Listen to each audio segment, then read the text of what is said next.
નમસ્તે મિત્રો, કેમ છો બધા? મજામાં? હું પણ મજામાં છું. તો ચાલો આજની વાર્તા સાંભળીએ. પોપટનો નિર્ણય. એક પોપટ એક દિવસ ઝાડની એક ઊંચી ડાળી પર બેઠો હતો. તે હમણાં જ એક કાચો દાડમ તોડી લાવ્યો હતો અને ખૂબ જ ટેસ્ટથી તેને ખાઈ રહ્યો હતો.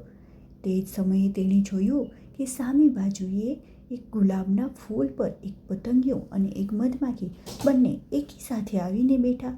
બંને તેનો રસ પીવા માંગતા હતા. તેઓ પરસ્પર ઝઘડવા લાગ્યા. પતંગિયો બોલ્યો, અરે, પહેલાં હું આવ્યો છું. આ ફૂલ ઉપર મારો અધિકાર છે. તું કોઈ બીજી જગ્યાએ ચાલ્યો જા. મધમાખી કહેવા લાગી, ખાસ તારાથી પહેલાં તો હું આવી છું. તું જ અહીંથી ભાગ.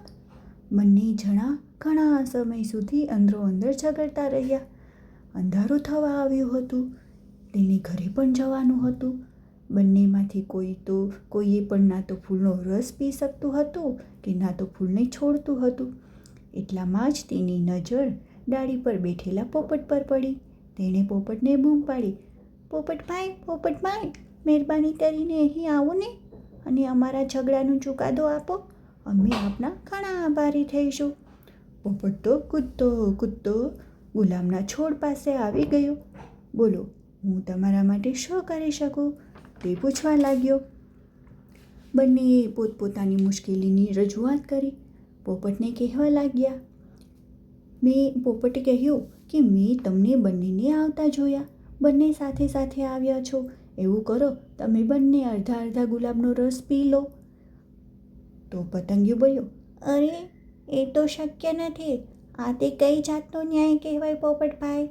તમે નિસંકોચ કોઈ પણ એક પક્ષમાં તમારો નિર્ણય સંભળાવી દો. અમે કોઈ પણ પ્રકારના ઝઘડા વગર તે માન્ય રાખીશું. પોપટે કહ્યું, મિત્રો, હળીમળીને રહો, સાથે સાથે ખાઓ, એકબીજા સાથે પ્રેમથી બોલો, સાથે સાથે રહો, બીજાના સહયોગ આપો. કોઈની સાથે હળીમળીને નહીં રહેનારા, અલગ અલગ ચાલનારા શું સારા કહેવાશે? ત્યારબાદ તે બે પળ માટે પોપટે વિચાર કર્યો અને પછી કહેવા લાગ્યો, સાંભળો, હવે હું મારો નિર્ણય સંભળાવું છું. ખોટું ન લગાડતા, ધ્યાનથી સાંભળજો.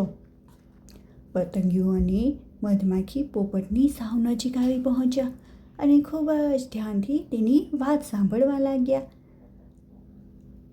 આ ફૂલ પર મધમાખીનો અધિકાર છે, પોપટે કહ્યું.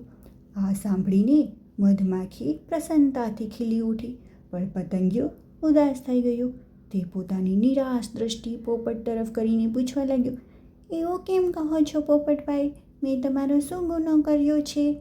પોપટ બે પળ માટે રોકાયો અને પછી પોતાની વાંકી ચૂકી આંગળીવાળા પંજાઓને એકબીજામાં ભેરવીને સ્થિર સ્વરમાં બોલ્યો, જુઓ, જે બીજાને આપે છે તે જ મેળવવાનો સાચો અધિકારી છે.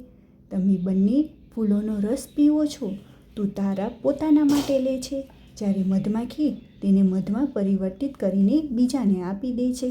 તે પોતે મરી જાય છે પણ મધ બનાવવાનું છોડતી નથી. પોપટની વાત સાંભળીને પતંગિયાનું મોઢું તો ઢીલું થઈ ગયું.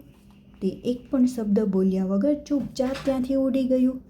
ધન્યવાદ પોપટભાઈ, મધમાખીએ હસતા હસતા કહ્યું અને ફૂલ પર બેસીને આરામથી રસ પીવા લાગી.